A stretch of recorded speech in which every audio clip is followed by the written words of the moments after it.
Okay, everybody, welcome back. Good to see you. I have a lot going on. I want to talk today about blisters and boot fit, and do some housekeeping and bring you up to speed on a couple things. Let's go.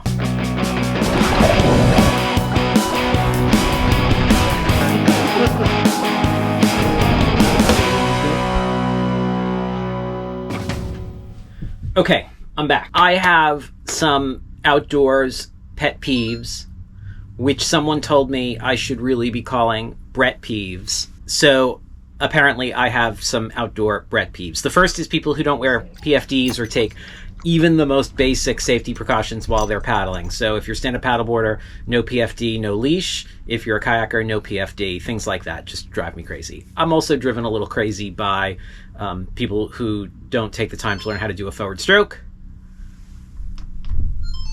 My DJI keeps turning on and off. I don't know why. I am equally driven crazy by people who have incorrect backpack fit. When I worked for REI, I was a product trainer and I trained staff in how to fit backpacks. That is something I am very passionate about. I did a video about it. You can find a link to it up here.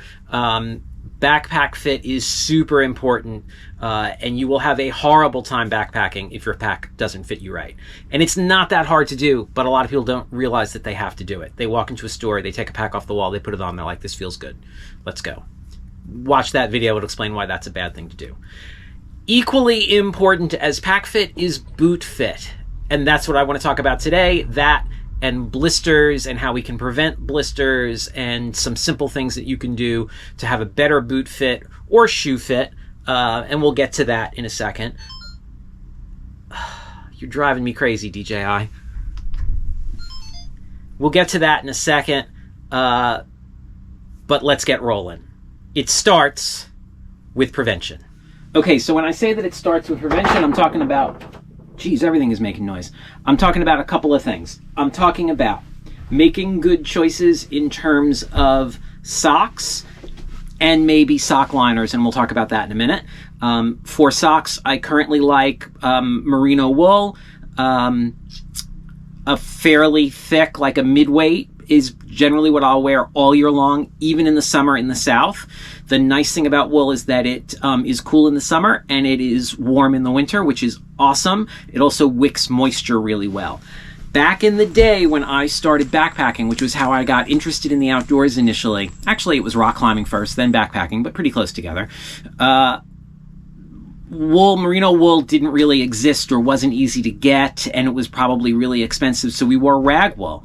And because we wore rag wool, it was really scratchy and uncomfortable. We wore sock liners, and the sock liners did a couple of things, and sock liners still do a couple things, but there's something you got to be aware of with sock liners. So, the things that sock liners do, and I don't have a pair currently because I don't use them anymore, but they're a thin polypro or merino wool layer that fits close to your skin, and it does two things. It wicks moisture away from your skin, and if something is rubbing inside your boot, it'll rub the sock liner instead of rubbing your skin, which is a good thing, which prevents hot spots. The problem is that most people grab a synthetic sock liner and put it under a nice wool sock like this Smart Wool, right? And a good quick way to see how thick a sock is, or what it's like, is to roll it over and see the inside. To see the nap on the inside is a really nice way to see what a sock is really like. So a lot of people will wear a synthetic or polypro, which is a synthetic sock liner underneath their wool sock. And the problem with this is my Brett peeve on this, is that the synthetic doesn't wick moisture as fast as the wool does, so it's actually slowing the rate that the wool can actually wick moisture away.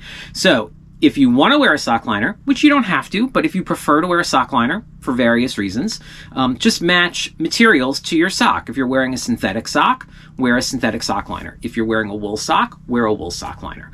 I stopped wearing sock liners because I didn't feel like I needed them, because the wool socks that I was wearing were wicking moisture just fine. Okay, number 2 in prevention is good boot fit. And so yes, I said boot. I am currently wearing a serious full-blown Aslo boot. It is not pronounced Asolo, it is pronounced Aslo. I do that for a couple of reasons. Primarily, I do it because I don't hike all that often.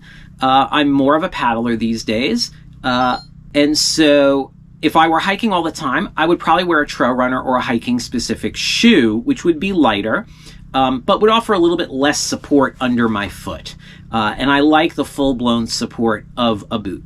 But even when I was backpacking all the time, that was something that I taught pretty consistently for REI. I wore a full-blown boot, the same Aslo Fugitive full-blown boot, because I wanted to role model that for new backpackers.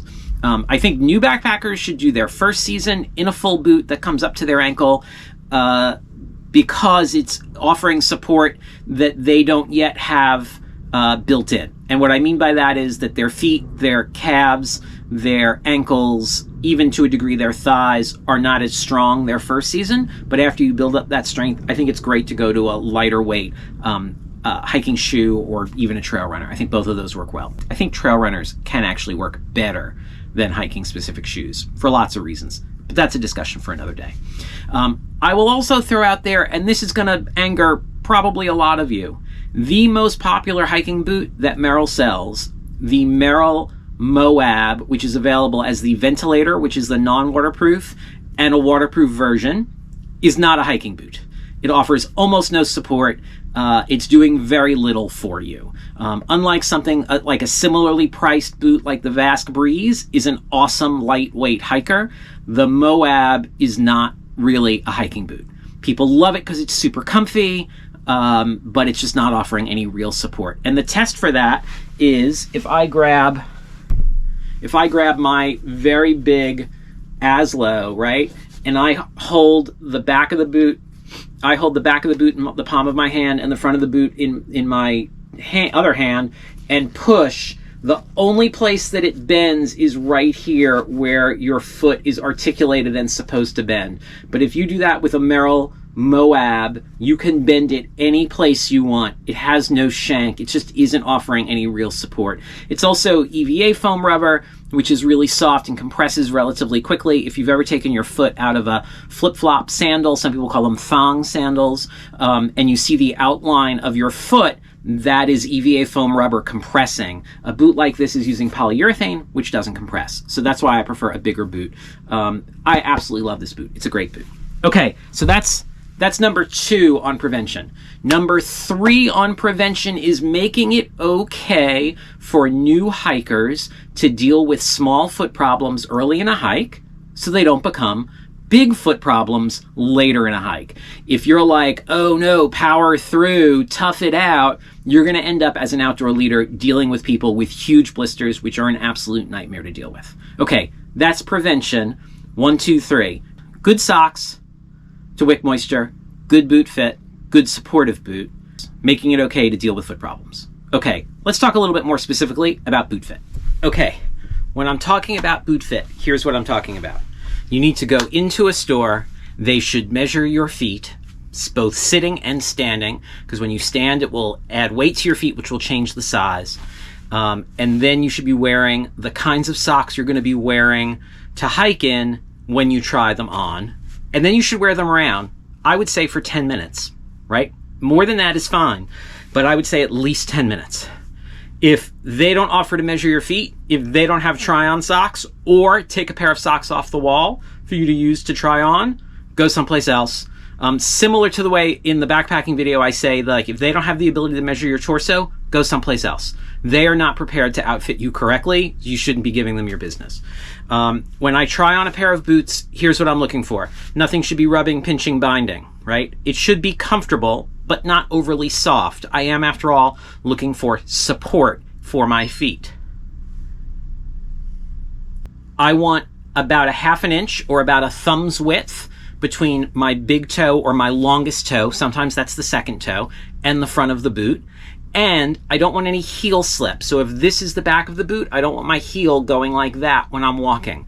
A lot of REI stores will have a ramp or a big fake rock that is shaped like a ramp. You should do 2 things with that. You should take baby steps going up to see if your heels lift in the back of the boot, and you should take baby steps going down to see if your toes hit the front of the boot. If either of those things are happening, either the boot is not tied tight enough, or the boot is too big. When I worked in footwear at REI, I would tell people, you get one shot to tie your boots correctly and tightly enough. If you don't do it right, then I'm going to tie them, and I'm going to tie them pretty darn tight. I think that that's a super important thing. The boots have to be tight. I will frequently, for people who are getting a problem with that heel slip, add an extra overhand loop at the bend in the boot. That will help lock in your toe, your heel. Laces on the boot shouldn't be able to wiggle. They should be fairly tight so that they're holding things in place, which is what they're designed to do. There are a million ways to tie boots. So if you have a pair of boots that are close but not quite right, don't give up on them until you've tried alternate tying methods. There are web pages just dedicated to like 1,000 ways to tie your boots. So check those out. Okay, so boot fit, not that hard. I'll add one more thing. With a boot like this that is so stiff, you do want to give it a little bit of a break-in period. And that break-in period can vary, but I wouldn't go for a 10-mile hike with a full pack the day you get the boots.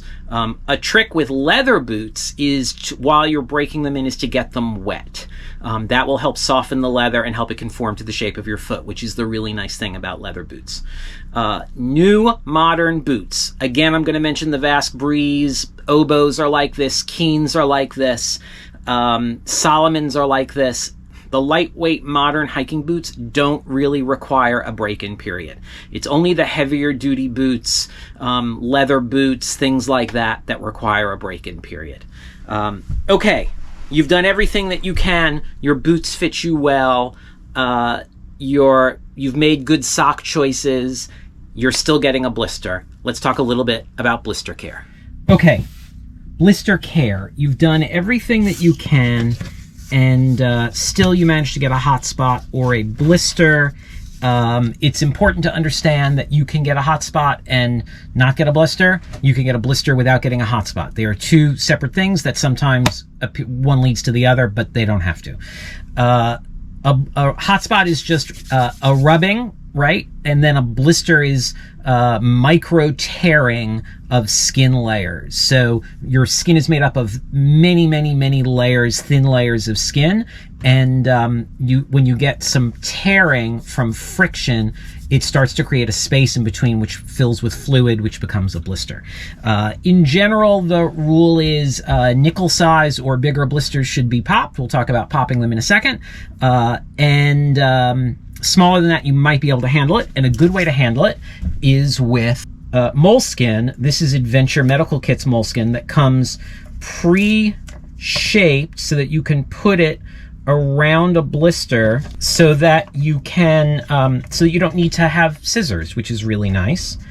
The problem with this is that you end up with pieces that don't fit your needs because you've used all the ones that fit your needs. And the idea is that the moleskin will raise essentially the height of what's able to rub so that the part that's rubbing is now below the height of the moleskin. And you can use multiple layers of moleskin to raise that higher, or you can use mole foam or mole padding. There's 8 million kinds of moleskins. And so that is a very simple, very straightforward way to deal with a blister or a hot spot. Your blister would be in the middle. It's a little old school, and hey, wouldn't you know it, science has gotten better, and we now have some better options. And a great option is KT tape. I'm a big fan of this. And the thing that I like about this is it's super thin and super stretchy. And so as I peel this, you will see both how thin it is and how much I can stretch it. And I can stretch it in tons of directions. And that is super nice, so that I can, if I've got a hot spot, say if this were my ankle and I were getting a hot spot here, I could wrap this around it and pull it down in and get all those wrinkles out. And then whatever is rubbing is gonna rub the KT tape instead of rubbing my skin, and it bends with me, and it is super slippery, so things will rub on this instead of rubbing on my skin.